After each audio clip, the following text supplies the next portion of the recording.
I'm hardly known to myself. Plus, Captain gets my goat. Lieutenant Mayne! Paddy, think about Burma.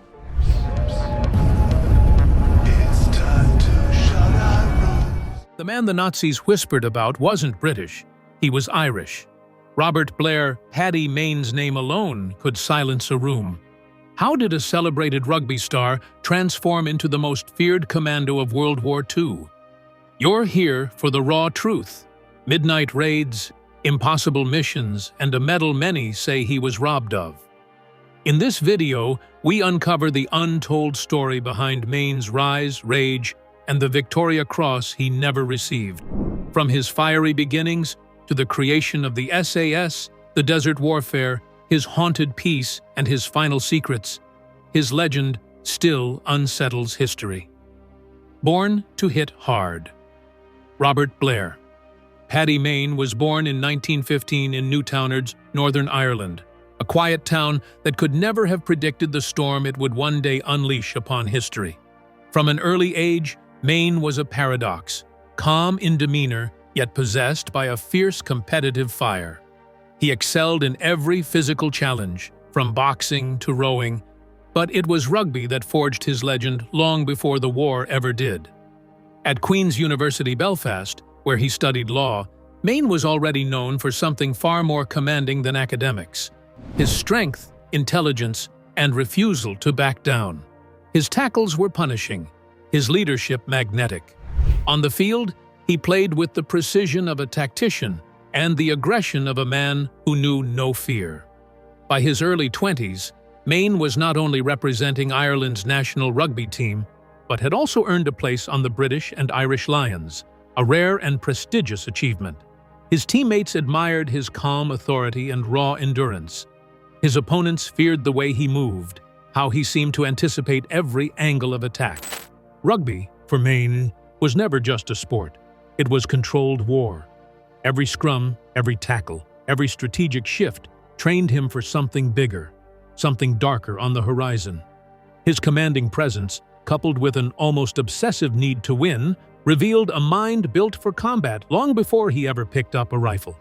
When the late 1930s came to a close and Europe was on the verge of becoming embroiled in conflict, the warrior instinct in him gradually awoke. The onset of the Second World War in 1939 saw Mayne act without hesitation. Mayne abandoned much promise as a barrister as well as athletic future fame in favor of serving with the British Army. It was reckless to some. To him, it was preordained. The call was out for the battlefield, a new arena wherein brawn met valor and strategy rivaled the power of rules or hounding whistles. There was a glimpse of things to come during the early training, in that rugby had proven what Mayne already was, a natural leader. He never had to yell for respect. His presence gave him the authority. His fellow troops have described him as a man who could create an atmosphere of inspiration just by example. Mayne endured when others succumbed under fatigue, exhaustion, or fear. He took his brand of discipline from the rugby field into the barracks, but with much more bite. Not so much from a sporting perspective as from one of survival. In a sense, his instructors were wrong, not just in terms of military instincts, but rather a wicked combination of intelligence and aggression that could save men or slaughter them. As Britain was hurriedly putting together elite forces for deep offensive strikes behind enemy lines, Mayne's prospects were impossible to ignore. What he offered was a deadly combination of brains, endurance, and a rare breed of war that seems to be fashioned from the very mold itself for its darkest hour. The Empire was about to unleash a soldier upon the Axis like none other, having built him piece by piece on muddy rugby pitches and sleepless nights at university. The instincts were already there. All he needed was a new battlefield to unleash them. And that battlefield was coming fast. Because in the deserts of North Africa, a new kind of warfare was about to be born, and Paddy Mayne was destined to become its most feared architect, making the SAS animal. When Robert Blair, Paddy Mayne, joined the British commandos, it was clear he wasn't built for ordinary warfare. His commanding officers saw it almost immediately. He was too aggressive, too unpredictable, and too inventive to be contained by conventional military tactics. The commandos were tough, yes, but Mayne's thirst for danger made even the toughest men uneasy. He thrived in the chaos of combat, driven not by glory, but by the unrelenting pursuit of action. And then came an opportunity that would change everything. In 1941, a charismatic officer named David Sterling had a radical idea: to form a small elite force capable of striking deep behind enemy lines, crippling the Axis from within. The concept was risky, untested, and dismissed by many as taking one's life. But Sterling needed men who weren't just brave. He needed those who were fearless, resourceful, and capable of surviving where others would break. Mayne fits that mold perfectly. When Sterling met him, he immediately knew this Irishman wasn't just another soldier. He was the embodiment of the feral spirit the Special Air Service, SAS, needed. Mayne's transition from commando to founding member of the SAS wasn't just about skill, it was about mindset. The SAS demanded total adaptability. Soldiers had to move like ghosts, hit like hammers, and vanish before the enemy could react. Training pushed recruits to the edge of human endurance. Desert marches without water, navigation in pitch-black nights, surviving ambushes with nothing but instinct and grit. Where others faltered, Mayne excelled. His strength wasn't just physical, it was psychological. He learned to think like his enemy, anticipate their moves, and strike at their weakest points. However, he did not just take on SAS tactics. Instead, he made them. With Sterling, he spearheaded small unit warfare, infiltration by stealth raids, sabotage operations, and ambushes devised to cause maximum damage in a minimum way. Target airfields, fuel depots, and supply convoys using speed and surprise, not brute force. The SAS was not holding ground, it was about totally altering the enemy's ability to fight. This was where Mayne found his true meaning, in this theater of deception and destruction. Methodical, ruthless, and frighteningly calm under pressure, he was a person who acted when others hesitated. Fast, surgical, and merciless were his raids. He did not command through speeches or authority, but through action. If a mission were to slip through enemy lines in the moonlight or crawl through the sand to set explosives underneath enemy planes, Mayne was always at the front. Inspired, his men followed him. He was fearless, because he did not ask them to undertake any risk he would not himself take. And that loyalty became the backbone of the SAS. Mayne's leadership was not about hierarchy. It was about shared suffering. He treated his men as equals, earning their respect in ways traditional officers could not. His unpredictability made him as dangerous as he was brilliant. Part of the reason his men came to admire and respect him. Some nights, he was quiet and calculating.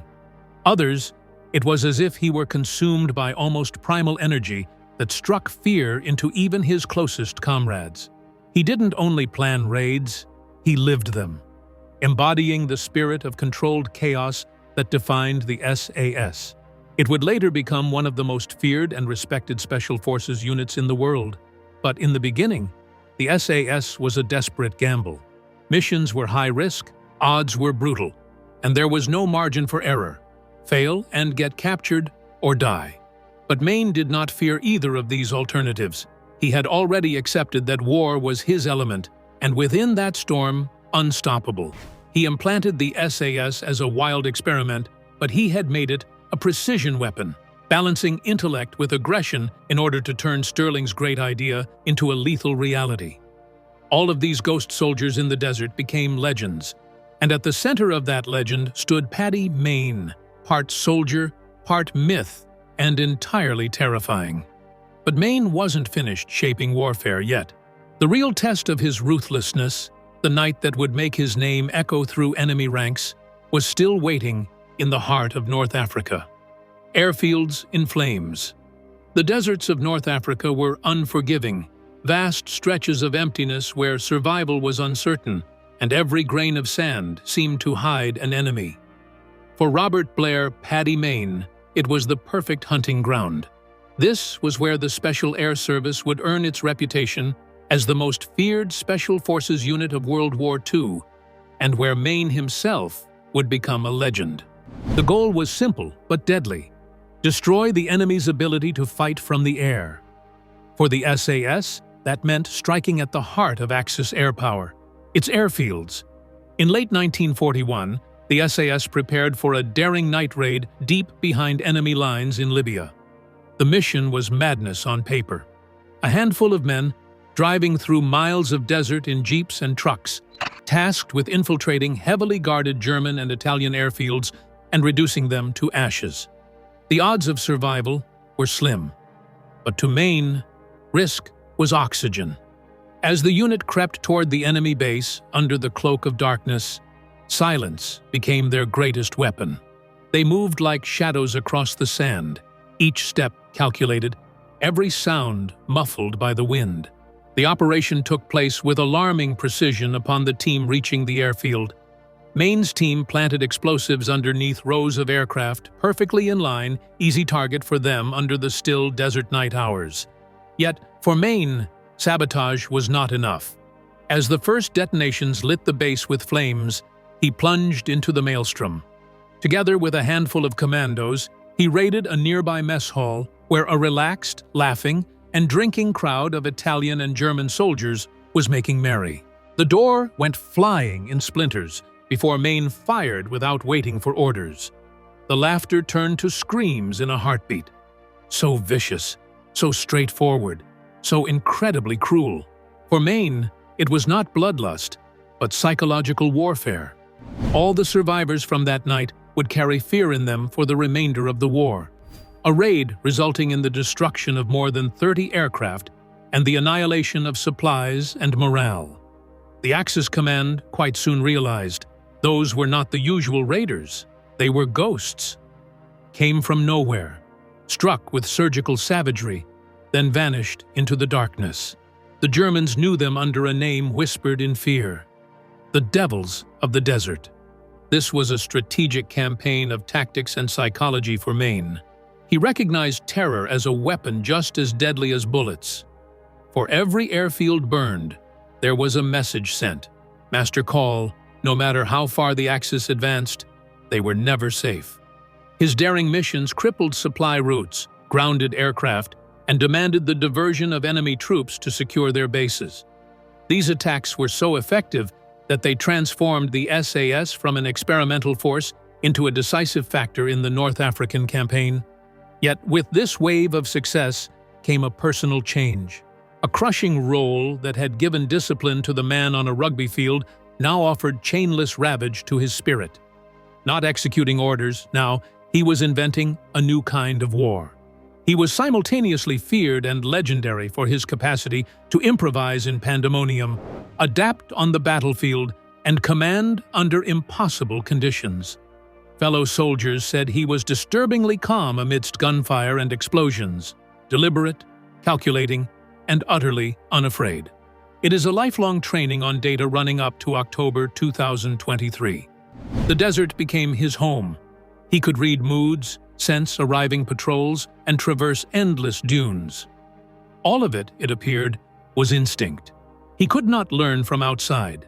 His raids would be studied by military strategists for decades to come and would define what modern special operations were to become. Not tactics, however, was what they remembered most about him, but the intensity with which he seemed to come alive under gunfire and how his presence alone could steady terrified men and strike fear into hardened enemies. By the end of the North African campaign, Mayne had both led and taken part in dozens of daring raids, each bolder than the last. The destruction was vast, but the psychological toll was really appreciable. To the Axis, this man came to mean death in the night. To his men, he was a leader who would walk into fire if it meant bringing them home, but the war was far from over. And the deeper it went, the more blurred the line between valor and vengeance became. The Man and the Fuse. Paddy Mayne's legend wasn't built on a single trait. It was the strange chemistry of two contrasting forces, a cold, calculating mind wired for tactics, and an explosive temper that could ignite without warning. In the glare of battle, he was a study in control, precise, unreadable, and frighteningly effective. Off the battlefield, he was a different species. Those who knew him well spoke of sudden, violent bursts of anger, of nights where grief and alcohol dissolved the discipline he displayed under fire. The result was a man who seemed to contain a live fuse. You never knew when it would blow, only that, when it did, the damage could be catastrophic. The turning points that revealed this dual nature often came after moments of personal crisis. One of the most notorious episodes occurred in Cairo, after he was refused leave to attend his father's funeral. Devastated and furious, Mayne spent a night ransacking parts of the city, fighting strangers, smashing property, and leaving a trail of destruction that could have ended his career. To a commander focused on order, such behavior was intolerable. Yet the army made a brutal calculation. Mayne's value on operations far outweighed the trouble he caused in peacetime. He was a living weapon, and for many officers, it was preferable to tolerate his excesses than lose him on the battlefield. From the impressive and somewhat tolerant methodology came friction. The winks and stories, the barroom tales of a man who could be a savior and a menace fed him through the window of time. Some of his comrades painted a portrait of a gentleman, soft-spoken leader who exerted precise planning and led from the front. Others recounted the tales of a terribly unpredictable personality that could finish off friends in seconds. This cross-testimony does not lend itself to easy judgment. Each image is true. In operations, he was disciplined and strategically lucid, thinking like an enemy, anticipating movement and opportunity, and executing. But that mind, which had planned raids with clinical precision, could also be ravaged by personal storms of grief, guilt, or something far more complex that had no words in that era. Although psychological wounds were rarely discussed in the 1940s, Mayne bore them. Brutal close-quarters fighting and slaying in confined spaces made immediate life-and-death decisions with him. The ecstasy of war and responsibilities of command offered direction and purpose. When that focus was gone, this man who feared nothing in the dark might easily become lost and engage in self-destructive acts. Alcohol offered an escape. Where some veterans were able to integrate their wartime selves into civilian life, Mayne's ability conspired against him. Grief-induced anger, destructive episodes in Cairo, and spiraling bouts with liquor were not just moral failures, but rather the manifestations of a soldier trapped between two worlds. The command acted toward the tension as it is often done in institutions, with tacit acceptance and selective blindness. Those superior officers calculated risk and return. Mayne's tactical genius saved lives and disrupted enemy operations in ways that few could follow. Hence, his transgressions were repeatedly overlooked. But the institutional calculus had its costs. It helped to isolate Mayne and, by implication, tolerated conduct that alienated him from the society he was fighting for. Pragmatism would have it allow him to stay in uniform and not hold him accountable, creating a brittle structure in which admiration and fear fit together with unwelcome discomfort. His genius and erratic nature further affected his leadership of men. Troops marched behind Mayne because he did not shirk danger, and more importantly, because his decisions at critical times were often as quick as the whip. A leader bears the privilege to be the first and not expect others to follow his footsteps. But that trust is paired with an element of anxiety.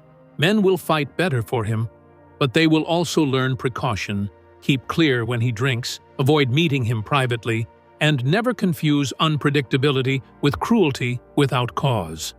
Loyalty among his ranks was a practical emotion tempered in nights of terror and survival. His most daring rescue should have crowned him.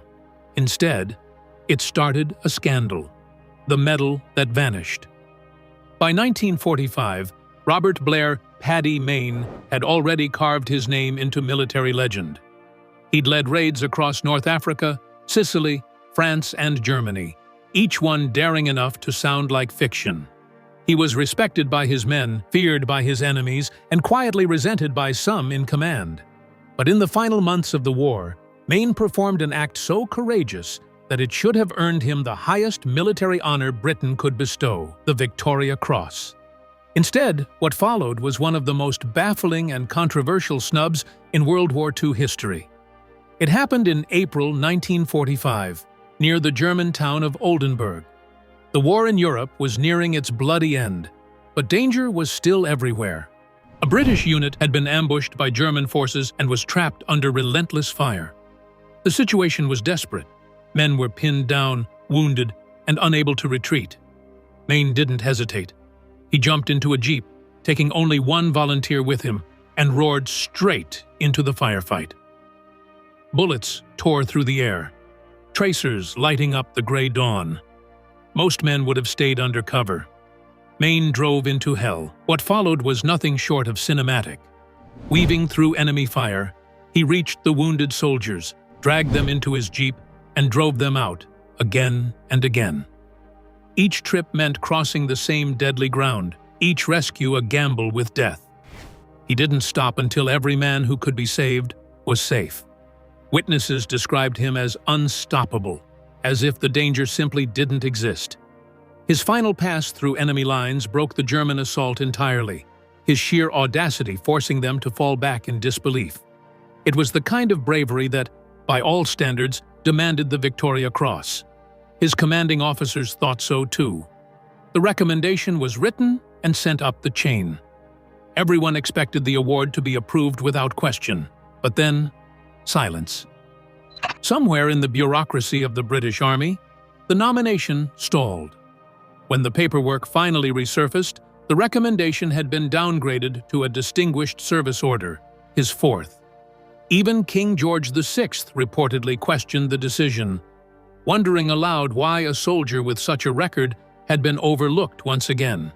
Yet, whatever the reason, ever since, the decision has haunted his legacy. Fellow soldiers were furious. Many of them had witnessed his bravery firsthand and believed it was one of the clearest acts of heroism in the war.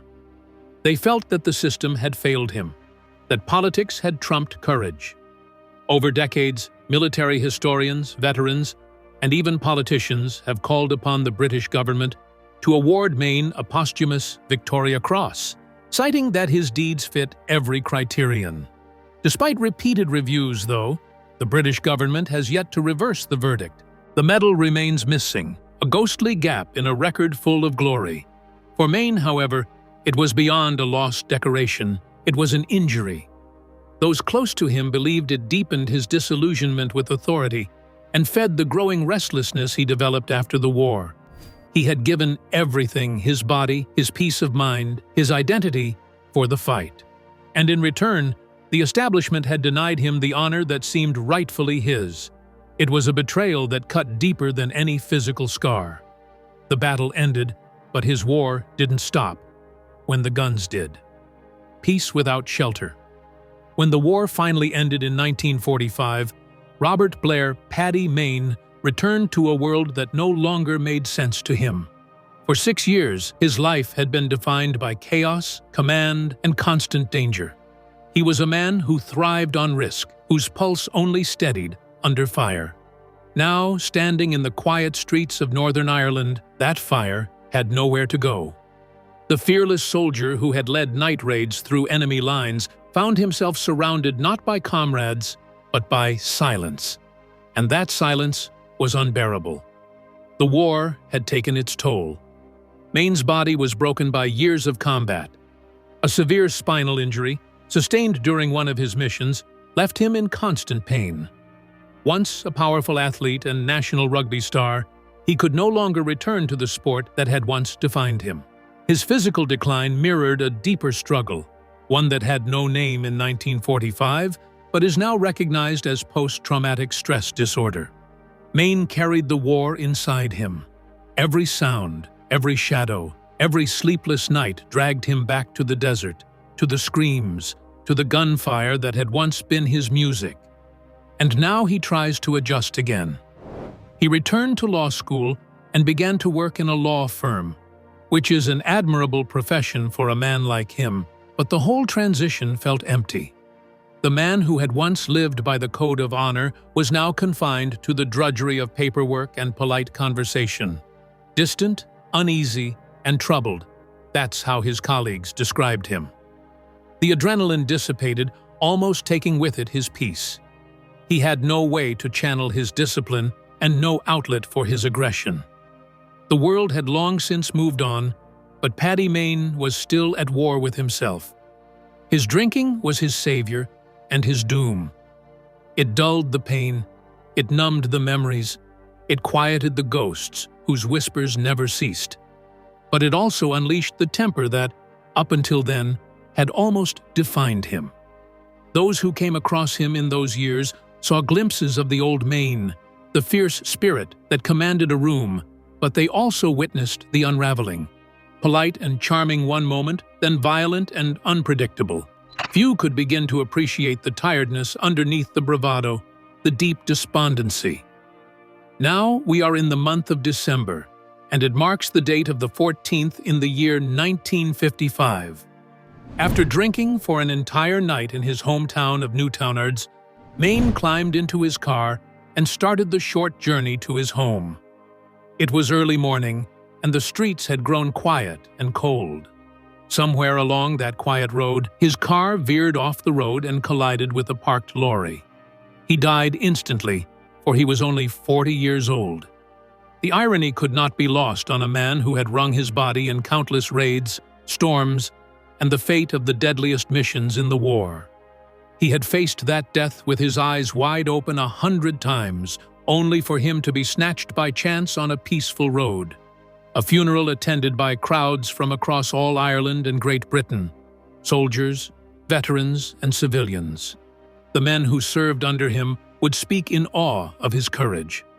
Other people, many in number, also wept, not only for a friend who would never return, the friend dead long before the body ever hit the lorry, but equally for a hero of the war. In their eyes, he never returned from the war.